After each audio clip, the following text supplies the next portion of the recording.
नमस्कार, ये आकाशवाणी चंडीगढ़ है। अब आप प्रतीका से प्रादेशिक समाचार सुनिए। यांत्रिकी एवं सूचना प्रौद्योगिकी मंत्री अश्विनी वैष्णव ने कहा है कि उपयोगकर्ताओं के हितों को ध्यान में रखते हुए नए आधार कानून को डिजिटल व्यक्तिगत डेटा संरक्षण अधिनियम 2023 के साथ जोड़ा जाएगा। सोशल मीडिया पोस्ट में उन्होंने कहा कि जब आधार कानून बनाया गया था तब कानूनी ढांचे में कई कमियां थी, लेकिन अब उनको दूर किया गया है। श्री वैष्णव ने आधार कानून के आधुनिक संस्करण पर बल देते हुए कहा कि मौजूदा सरकार गरीब और मध्यम वर्ग के लोगों के जीवन में परिवर्तनकारी बदलाव लाने पर ध्यान दे रही है। एक तरीके से हमारे पास देश में एब्सोल्युटली मॉडर्न लीगल फ्रेमवर्क अब आ गया है। Now we need to see how the Aadhaar law can be harmonised vis-a-vis the DPDP act. भारतीय विशिष्ट पहचान प्राधिकरण द्वारा नई दिल्ली में आयोजित आधार संवाद कार्यक्रम में हरियाणा को बच्चों के आधार नामांकन में सर्वश्रेष्ठ प्रदर्शन करने वाले राज्य श्रेणी के तहत प्रतिष्ठित पुरस्कार से सम्मानित किया गया है। हरियाणा की ओर से राज्य का प्रतिनिधित्व सूचना प्रौद्योगिकी विभाग के विशेष सचिव राहुल नरवाल और क्रीड के प्रौद्योगिकी विशेषज्ञ कमलेश्वर केशरी ने किया। उन्होंने आधार संवाद कार्यक्रम में राज्य सरकार द्वारा समग्र आधार पारिस्थितिकी तंत्र को सुचारू रूप से प्रबंधित करने के लिए अपनाई गई कई तकनीक भी साझा की। राष्ट्रपति द्रौपदी मुर्मू और उपराष्ट्रपति जगदीप धनखड़ ने आज महावीर जयंती पर देशवासियों, विशेष रूप से जैन समुदाय को शुभकामनाएं दी हैं। अपने संदेश में राष्ट्रपति ने कहा कि भगवान महावीर अहिंसा और करुणा की मूर्ति थे, जिन्होंने अहिंसा परमो धर्म के संदेश से मानवता को नई राह दिखाई। प्रधानमंत्री नरेंद्र मोदी ने महावीर जयंती के अवसर पर नागरिकों, खासकर जैन समुदाय को शुभकामनाएं दी हैं। एक सोशल मीडिया पोस्ट में उन्होंने कहा कि भगवान महावीर के आदर्श दुनिया भर में अनगिनत लोगों को शक्ति देते हैं।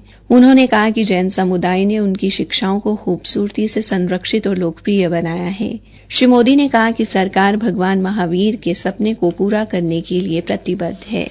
हरियाणा में अंतर्राष्ट्रीय योग दिवस को लेकर गतिविधियां शुरू हो गई हैं। हरियाणा योग आयोग के अध्यक्ष डॉक्टर जयदीप आर्य ने बताया कि विश्व स्वास्थ्य दिवस पर अंतर्राष्ट्रीय योग दिवस से 75 दिन पहले योग शिविर शुरू किए गए हैं। उन्होंने कहा कि वृद्धजनों, दिव्यांगजनों, गर्भवती महिलाओं और विद्यार्थियों के लिए योग, प्राकृतिक चिकित्सा और ध्यान शिविरों का आयोजन किया जा रहा है। डॉक्टर जयदीप आर्य ने बताया, प्रत्येक जिले में 4 विशेष कैंप चल रहे हैं और इसमें 22 के 22 जिलों में ये लोगों की सहभागिता मिल रही है। आने वाले 25 दिन के बाद एक विशेष कार्यक्रम आरंभ होगा योग व्यायामशालाओं में, और योग व्यायामशालाओं में निरंतर फिर योग की यह ध्वनि, यह कार्य अनवरत गति से अगले 50 दिन तक अर्थात 21 जून तक फिर चलेगा। और उसके बीच में जब 25 दिन रह जाएंगे अंतर्राष्ट्रीय योग दिवस को, तब 27 मई को योग महोत्सव का आयोजन होगा।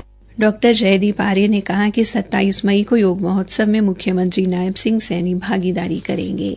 मुख्यमंत्री नायब सिंह द्वारा नशा मुक्त हरियाणा के संदेश के साथ शुरू की गई साइक्लोथॉन द्वितीय का आज पलवल पहुंचने पर खेल मंत्री गौरव गौतम ने स्वागत किया। इस अवसर पर खेल मंत्री ने लोगों को नशे से दूर रहने का संदेश दिया और नशा न करने की शपथ दिलाई। खेल मंत्री ने कहा कि हरियाणा सरकार नायब सिंह के नेतृत्व में हरियाणा को नशा मुक्त बनाने के लिए पूरी तरह प्रतिबद्ध है। उन्होंने कहा कि राज्य सरकार की ओर से जन जागरूकता मुहिम के रूप में शुरू की गई साइक्लोथॉन रैली हरियाणा के प्रत्येक जिले में दस्तक देते हुए हरियाणा को नशा मुक्त करने के लिए नागरिकों को जागरूक करने का काम कर रही है। खेल मंत्री ने कहा कि साइक्लोथॉन यात्रा युवाओं के लिए प्रेरणा का केंद्र बनेगी और प्रदेश को नशा मुक्त बनाने में युवाओं की भागीदारी सुनिश्चित करेगी। सोनीपत के गांव कुमासपुर और दीपालपुर के खेतों में कल आग लगने से 3 एकड़ गेहूं की फसल जलकर राख हो गई। दमकल विभाग की 3 गाड़ियों ने मौके पर पहुंचकर करीब 1 घंटे की मशक्कत के बाद आग पर काबू पाया। दमकल विभाग की गाड़ियों के पहुंचने से पहले गांव के किसानों ने ट्रैक्टर और पानी के टैंकरों की मदद से आग को फैलने से रोकने की कोशिश की। आग की लपटों से आसपास के खेतों को भी नुकसान हुआ है। आग लगने के कारणों का अभी पता नहीं चल पाया है। घटना की सूचना मिलते ही प्रशासन की ओर से राजस्व विभाग की टीम मौके पर पहुंची और गांव कुमासपुर के पीड़ित किसान कृष्ण कुमार के खेतों में हुए नुकसान का जायजा लिया। संबंधित पटवारी और कृषि विभाग के अधिकारियों को भी नुकसान का आकलन कर रिपोर्ट तैयार करने के निर्देश दिए गए। इसी के साथ ये समाचार बुलेटिन समाप्त हुआ।